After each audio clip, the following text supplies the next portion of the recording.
Oui, bonjour. Je m'appelle Chouchane Bacon et je vous souhaite la bienvenue aux Nouvelles nationales d'APTN. Un jeune homme de l'Estigouche est porté disparu en forêt depuis déjà 10 ans et sa mère le cherche toujours. C'est une histoire qui n'a pas encore de fin, comme l'explique Emilia Fournier.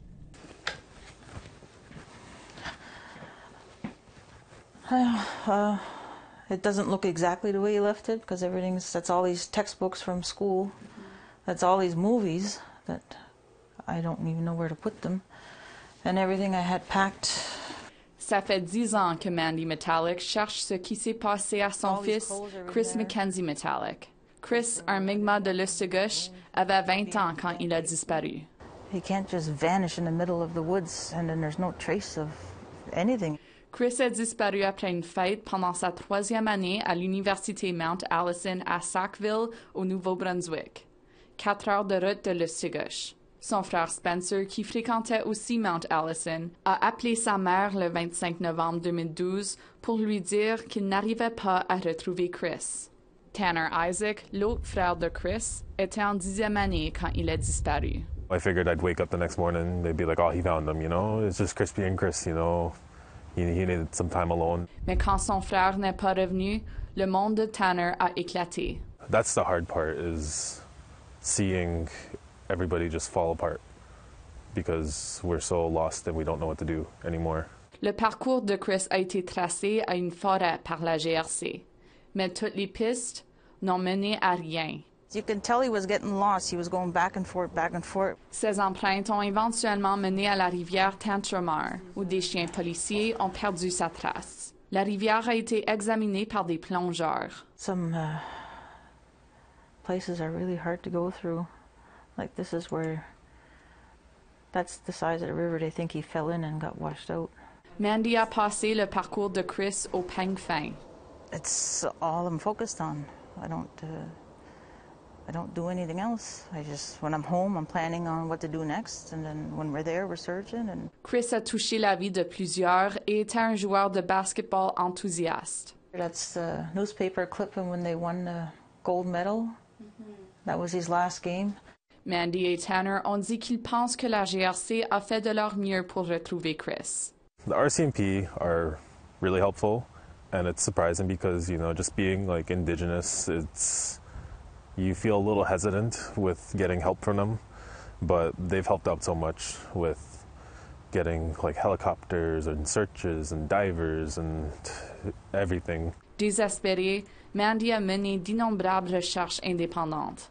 Elle a dépensé des dizaines de milliers de dollars sur des voyages à Sackville, cherchant avec des chiens, des plongeurs, des drones et même des hélicoptères. Giving up's not an option. And you still gotta live. I got other kids, and we live here. It's so far away. La communauté s'est mobilisée pour Chris et sa famille. Les résidents de l'Estigouche ont conduit à Sackville pour aider à la recherche, ont prélevé des fonds et ont participé à des veilles pour Chris. The community support was overwhelming in a good way because, you know, Chris knew a lot of people and he was friends with so many people and he never had bad blood with anybody. So to see all of his friends and just community members in general come out and help us was amazing, you know. Même récemment, la communauté a participé dans le prélèvement de fonds de Mandy pour de nouveaux panneaux d'affichage.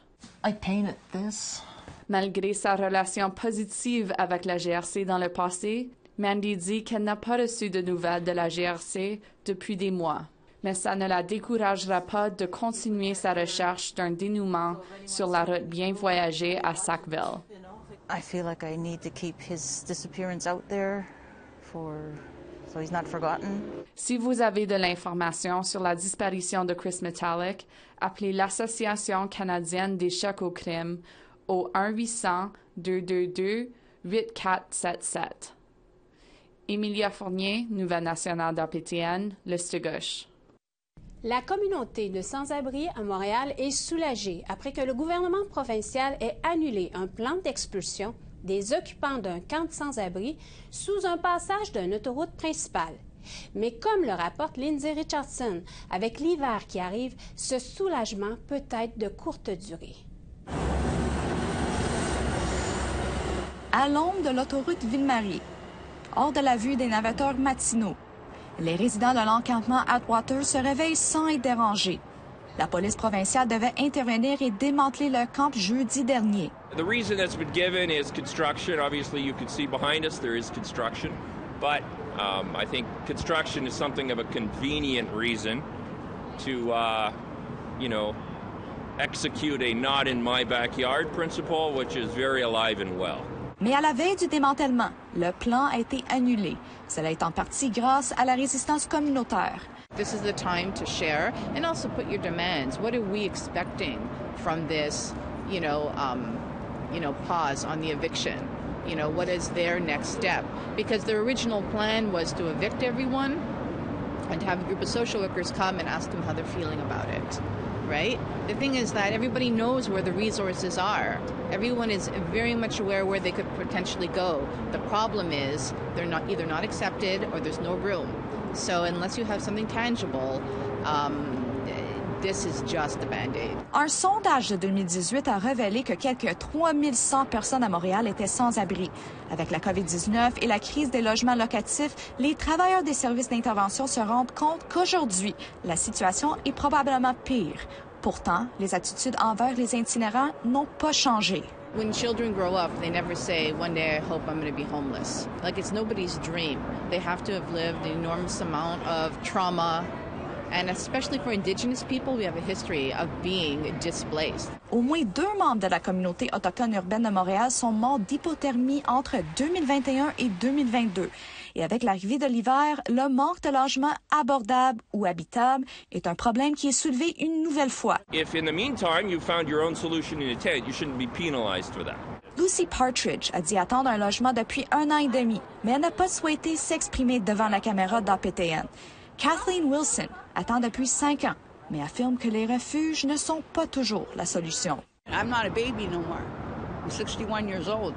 So why should I go to a friggin' shelter when I can live in a tent and go do what I want to do?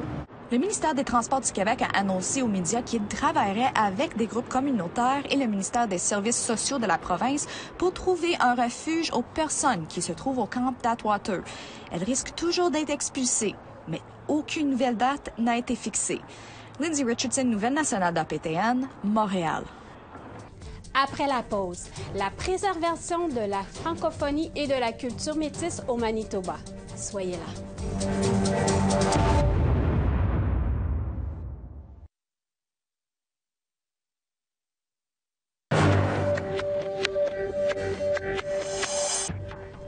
Bienvenue aux Nouvelles nationales d'APTN.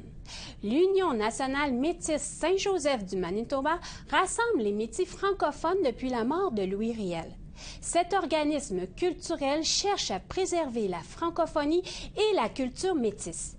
Mais elle a aussi évolué avec le temps. Émilia Fournier en a plus. Beauté suprême, beau petit bec de crème, viens donc m'embrasser. Oh, mon beau petit bec sucré! Georges Baudry chante en français non seulement parce que c'est sa langue préférée. D'une certaine façon, c'est aussi un acte de résistance. Il est un fier métis francophone et actif dans sa communauté. C'est la façon que moi j'ai été élevé, dans le bois, avec la chasse, la pêche, les amis, la musique, comme ils disent en anglais, work hard, play hard. C'était ça essentiellement notre credo, quoi.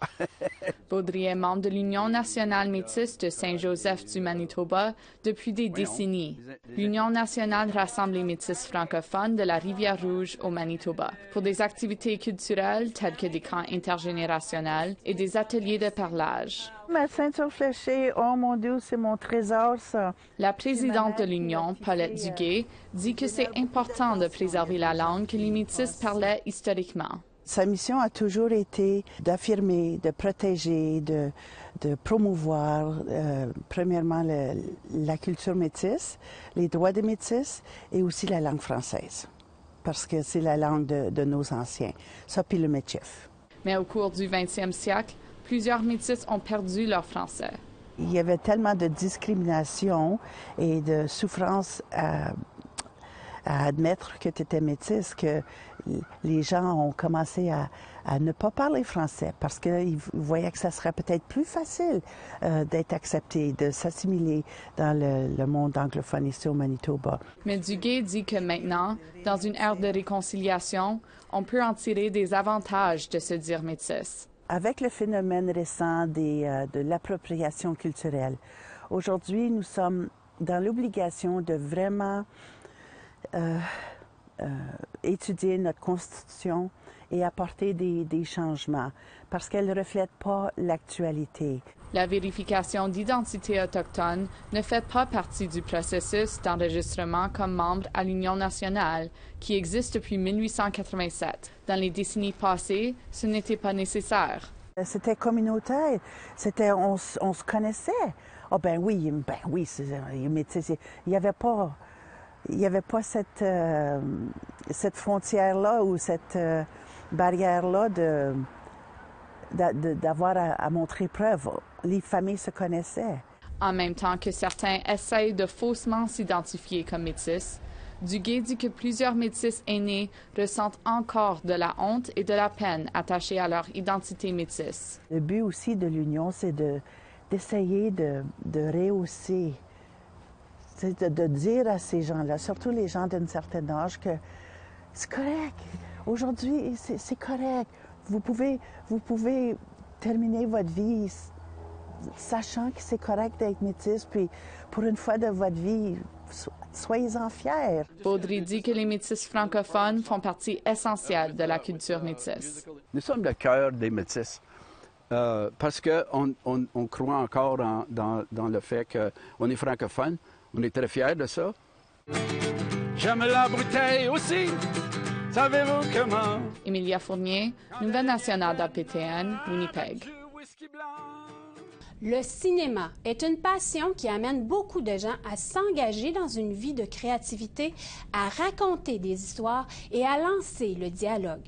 C'est ce qu'a appris un groupe de jeunes autochtones de la communauté de Kahnawake.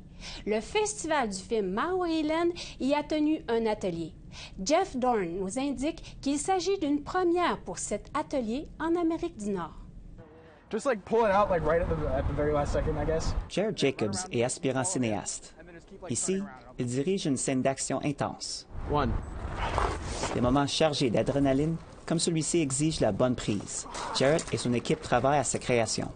Not a lot of time to get things done, so it's important to try to get things the right way the first time, I guess. So it's a little bit stressful, but I think it'll be worth it in the end. We might as well just do it one more time. Le documentariste de Kahnawake, Courtney Montour, est à l'origine de ce film. Ces ateliers visent à plonger les jeunes autochtones dans la création d'histoires, l'échange d'idées et la découverte de la passion qui l'a mené à cette profession. Youth that are taking this two-day workshop don't need to have any experience. They're coming in over the 2 days. They're learning, storyboarding, editing, camera. Like, it could be all brand new to them. Oh, my dad cried in the cinema. Yeah. My mom tells me that story all the time, how he was just weeping through the phone. Cette activité est le fruit d'une collaboration de 3 ans entre Courtney et le Festival du cinéma Maoriland. To the Lens est un projet financé par le Conseil des arts du Canada et appuyé par la communauté de Kahnawake, qui offre un espace d'atelier et du matériel de projection. Il s'agit du premier partenariat To the Lens en Amérique du Nord, le 9e et dernier atelier pour les communautés autochtones en Nouvelle-Zélande, de la région du Pacifique à Taïwan et en Finlande.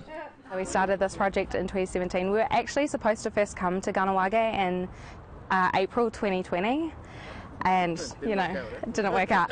Madeline Hakaraya de Young est la programmatrice du Festival du cinéma Maoriland. Elle dirige ce projet parce qu'elle sait que leur voix compte. This is an opportunity for us to connect with other Indigenous young people all over the world.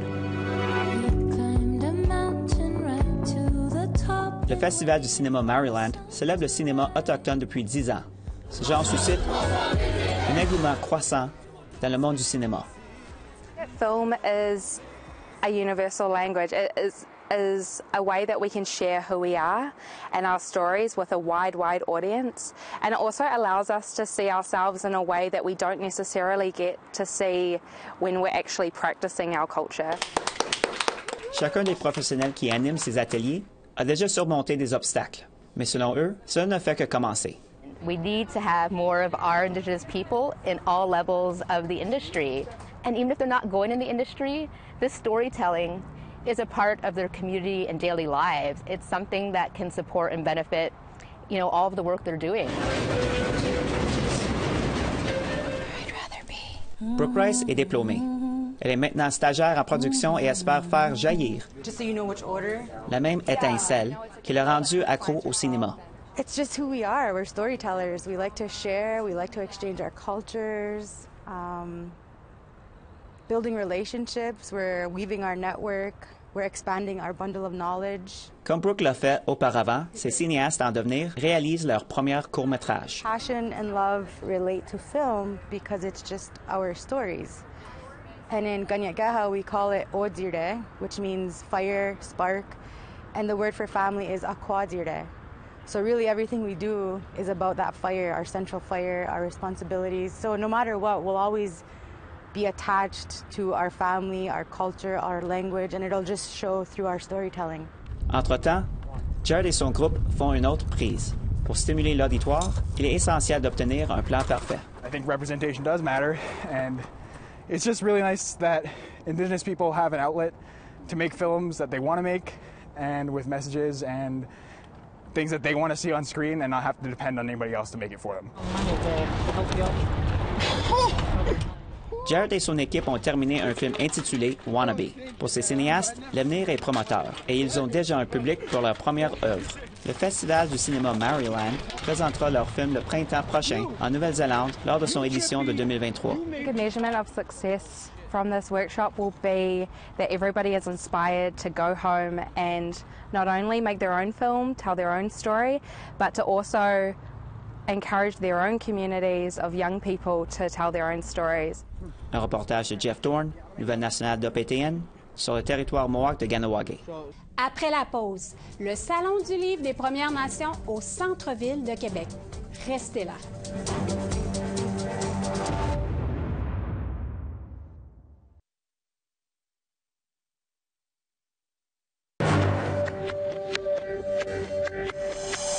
Bienvenue aux Nouvelles nationales d'APTN. Le Salon du livre des Premières Nations connaît un franc succès à sa 11e année d'existence à promouvoir la littérature autochtone au Canada. Ce salon a eu lieu du 17 au 20 novembre, dont la programmation offrait une multitude d'activités, comme par exemple des tables rondes, des conférences et des soirées littéraires. APTN a rencontré le directeur général du Salon du livre des Premières Nations, Louis-Carl Picard-Sioui. Le voici. Qu'est-ce que le Salon du livre des Premières Nations? C'est un événement annuel et grand public. En fait, ça demeure le seul événement annuel et grand public au Canada entièrement dédié aux littératures et aux livres autochtones. Donc, pour nous, c'est une grande fierté encore.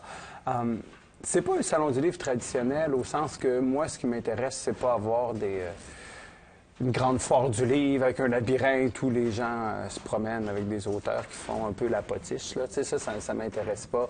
Ce qui m'intéresse, c'est le côté humain. Donc, vraiment d'avoir un salon, un événement où le grand public et les auteurs peuvent rentrer en contact. Et puis, d'ailleurs, les auteurs entre eux aussi, parce qu'une de notre missions, c'est ça, c'est aussi de rassembler ensemble les différents auteurs autochtones, des différentes nations, différentes régions. Les Autochtones, en général, on vit souvent cette discrimination-là, le racisme aussi. On s'en rend compte, on s'en rend pas compte. Mais j'aimerais te poser la question, en tant que salon du livre et des Premières Nations, est-ce que ton salon du livre vit aussi cette discrimination-là ou ce racisme-là? Ça dépend comment tu poses la question. C'est-à-dire que nous, je pense pas que c'est du racisme, mais je pense que la manière que les règles sont faites au Québec fait qu'on se retrouve souvent dans la marge.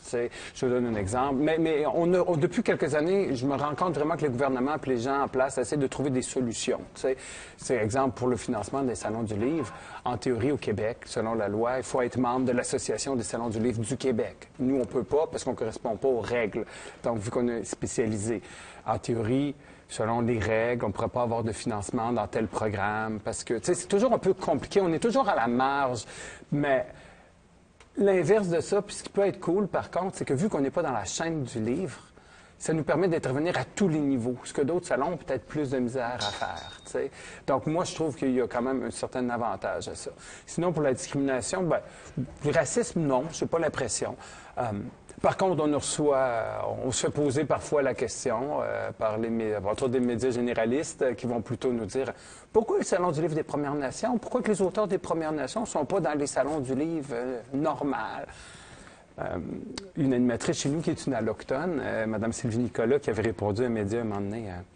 Oui, c'est une bonne question. Hein? Malheureusement, ça fait 400 ans qu'on essaie, puis ça n'a jamais fonctionné.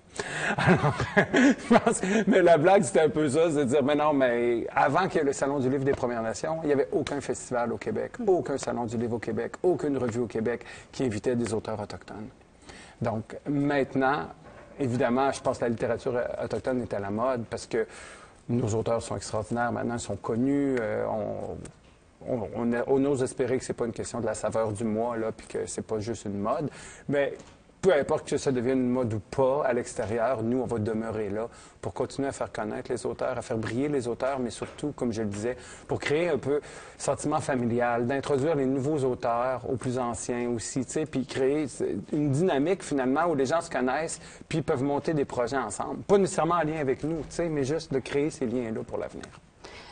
11e édition pour votre Salon du livre. Le thème est la transformation.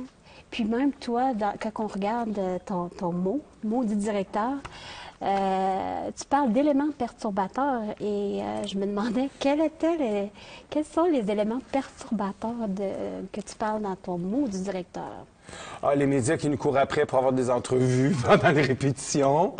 On a le spectacle Bienvenue à Edison, justement, sur lequel on doit travailler, puis qui est exactement ça, c'est-à-dire que l'élément perturbateur, je pense que c'est moi puis Jocelyn, le co-metteur en scène, je pense que c'est nous les éléments perturbateurs du show, parce qu'on a des auteurs qui vont lire, tu sais, très, très professionnels, des musiciens extraordinaires qui accompagnent, puis la job à Jocelyn, puis moi, je pense que c'est un peu de venir les déconcentrer.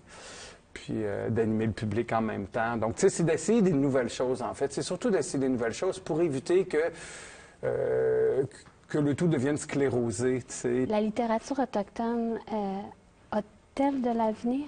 La littérature autochtone est l'avenir.